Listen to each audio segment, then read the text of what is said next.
BSc Food and Nutrition లో university first rank, second rank, third rank. Sun International, Visakhapatnam, Hyderabad. ఇంకొకటి మనం ఇప్పుడు మాట్లాడుకున్నాం కదా, ఆర్యానా విషయంలో సంబంధించి ఆర్యానా ప్రెగ్నెంట్ అని చెప్పేసి ఇష్యూ ఒకటి వచ్చింది. అదేంటున్నాను పాయింట్ ఆఫ్ డిస్కషన్ ఏంటి? హర్యానా ప్రెగ్నెంటా, రాజ్ తరుణ, లేకపోతే ఇదంతా కదా. నేను ఏం మాట్లాడుకున్నాను, ఇది మాట్లాడాలి. సో నువ్వు ఈ అమ్మాయికి డ్రగ్స్ అలవాటు చేసావా లేదా, ఆ అమ్మాయి చెప్తున్న దాంట్లో నిజాలు ఎంత, అది మాట్లాడకుండా సడన్ గా టాపిక్ డైవర్ట్ చేయడం. హర్యానా ప్రెగ్నెంట్ ఏమిటి సార్? హర్యానా ప్రెగ్నెంట్ అయింది అందుకని లావ్ అయిందని చెప్తుంది. నాకు హర్యానాకి ఒక 9 నెలలకి క్రితం పరిచయం. నాకు హర్యానా శ్రీదేవి డ్రామా కంపెనీలో మేమిద్దరం కలిసి డ్యాన్స్ చేయాల్సిన ఇది ఒక సాంగ్ అనమాట. మన బతుకు డ్యాన్సులు రావు, సరే ఆయన ఏదో డ్యాన్స్ మాస్టర్ 2-3 స్టెప్పులు ప్రాక్టీస్ చేయించాడు ఇద్దరితోటి. మన వల్ల కాదు సార్, ఆ అమ్మాయి సూపర్ డ్యాన్సర్, మనం అంత కాదని చెప్పి నేను ఏదో నా డ్యాన్స్ నేను వేసుకుంటా, నువ్వు చెప్పినా రాదని నేను నా డ్యాన్స్ వేసుకున్నా. బట్ అప్పుడు పరిచయం అయిన Haryana, she's very nice girl. అమ్మాయి గురించి అలా ఎందుకు అంత నీచంగా మాట్లాడుతుందో తర్వాత అమ్మాయితో నేను మాట్లాడాను కూడా, పర్సనల్గా మాట్లాడాను. ఏంటి ఇట్లా అంటుందంటే, ఆడపిల్ల ఆడపిల్ల ఆడపిల్ల అంటుంది కదా, ఒక ఆడపిల్ల మీద అంత నీచంగా నిందలేయడానికి దానికి మనసు ఎలా వస్తుంది? బుద్ధి జ్ఞానం ఉండాలి కదా, ఊరికి ఆడపిల్లని చెప్పుకుంటే సరిపోతుందా? She's literally very upset.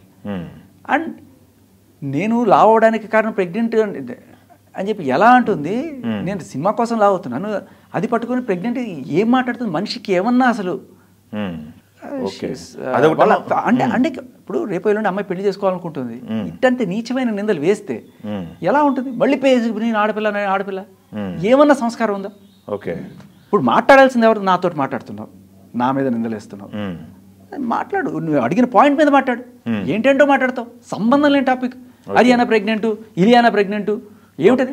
Raj Tarun father సంబంధించి హర్యానాను రాజ్ తరుణ్ ఫాదర్ మాట్లాడుకున్న ఆడియో ఒకటి లీక్ అయింది, బయటకు వచ్చింది. ఏముంది, ఏమి లేదు, అని కొడుతుంది. లాస్ట్న ఆవిడ బ్లాక్మెయిల్ చేస్తూనే ఉంటుంది, జీవితకాలం ఇలాగే బ్లాక్మెయిల్ చేస్తుంది. నేను కనుక బ్లాక్మెయిల్ చేస్తే వేరే రకం ఉంటుంది అన్నాడు ఆయన. ఆయన ఫ్రస్ట్రేషన్లో అన్నాడు. దానికి మించి అక్కడ ఏమీ లేదు దాంట్లో. ఆయన మంచిగానే చెప్పాడు ఆయన కొడుకు గురించి కూడా దాంట్లో. అవును. అయితే నిన్న పోలీస్ స్టేషన్కి వెళ్ళి కేసు పెట్టినట్టున్నారు కదా, మాదాపూర్ పోలీస్ స్టేషన్లో కేసు ఫైల్ చేశారు. ఆ కేసు ఏంది క్రియేట్ చేసింది కదా, అది ఐ థింక్ క్రిమినల్ ట్రెస్పాసింగ్ కింద నమోదు చేసినట్టున్నారు. సో అవుతుంది, ఎఫ్ఐఆర్ అవుతుంది. ఏంటి వాళ్ళిద్దరు పేషెంట్లా? వాళ్ళు పాపం పెద్దవాళ్ళు, బీపీ, హార్ట్ అటాక్ ఇట్లాంటివి, జాగ్రత్తగా ఉండాలి కదా. అండ్ వాళ్ళని ఒక్కళ్ళనే తప్పట్లేము. అలా మీడియా అనేది డబ్బని వెళ్ళిపోయి ఇలా కెమెరాలు పెట్టేసి హడావిడి చేసేసి రాంగ్. దట్స్ పాపం. You can't trespass in private place. ఆ మాత్రం ఇది కూడా లేకపోతే ఎట్లా? లావణ్య మొదటి నుంచి చెప్తుంది, నా రాజు నాకు కావాలి, నా రాజు నాకు కావాలని చెప్పేసి చెప్తుంది, ఫైట్ చేస్తుంది అంటున్నారు. ఇప్పుడేంటి లేటెస్ట్గా అప్డేట్ మీకు వచ్చిన ఇన్ఫర్మేషన్ ఏంటి? తను దేనికోసం ఫైట్ చేస్తుంది ఏంటి? మొదటి నుంచి మీరు చేస్తున్న ఎలిగేషన్ ఏంటి? అదే డ్రగ్స్ నుంచి తప్పించుకోవడం కోసం ఇదంతా డైవర్షన్ బేసికలీ. సో ఇప్పుడు ఫైనల్గా అసలు సిస్సులైన సాక్షులు, ఇప్పుడు ఆవిడ డ్రగ్ పెడ్లర్గా నమోదు చేసి కేసు రిజిస్టర్ చేసి 40 రోజులు రిమాండ్ అయ్యి ఇప్పుడు బయటకు వచ్చింది. కానీ డ్రగ్ పెడ్లింగ్ అన్నప్పుడు ఎవరికి అమ్మావు, ఎవరికి ఇచ్చావు అనేది నిర్ధారించాలి. ఇప్పుడు ఈ అమ్మాయి ముందుకు వచ్చింది, ఈ అమ్మాయికి ఆల్రెడీ ఇట్లా అమ్మాయి బలవంతంగా అలవాటు చేసింది. ఇప్పుడు నువ్వు డబ్బులు కమ్మావా లేకపోతే వేరే రకంగా ఇచ్చావా, దట్ ఈస్ ఇమ్మెటీరియల్. నువ్వు కాకుండా వేరే వాళ్ళకి నువ్వు ఇచ్చావు, ఎవరే పెడ్లర్. సో ఇప్పుడు ఆ సెక్షన్లో ఆవిడకి చాలా గట్టిగా పడుతుంది. అంతేకాకుండా అమ్మాయికి బలవంతంగా ఇవ్వడం అనేది చాలా చాలా శిక్షార్హం. ఇలా ఎంతమంది వాళ్ళందరూ బయటకు వస్తే ఆ అమ్మాయి ఖచ్చితంగా షీఈస్ గోయింగ్ టు బి కటకటాల వెనకాల ఖచ్చితంగా ఉంటుంది, దాంట్లో ఎటువంటి డౌట్ లేదు. ఓకే. ఇప్పుడు మరి చాలా మంది అడుగుతుంటారు ఇది ఎండ్ ఎప్పుడు అని. అదే ఇలాగే ఎండ్ అవుతుంది. ఓకే. అదొకటి. ఇంకొకటి, ఈ జరుగుతున్న తతంగం మొత్తం కూడా రాజ్ తరుణ్ ఇంట్లోనే జరుగుతుంది, రాజ్ తరుణ్ ఇంట్లోనే జరిగిందని చెప్పేసి చెప్పినట్టు గుర్తు నాకు. ఏం తతంగం?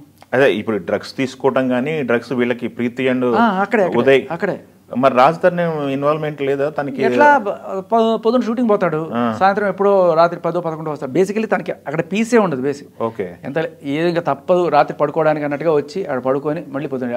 పడుకోవడానికి వచ్చినప్పుడు కూడా ఆయన మెట్లు ఎక్కుతుంటే సుందరం మాస్టర్ దా రా బొక్కరా రా అని చెప్పి కూర్చోబెట్టి ర్యాగింగ్ చేసి 4 తిట్లు తిట్టి బూతులు తిట్టే ఆవిడకి తృప్తిగా నిద్ర వస్తుంది.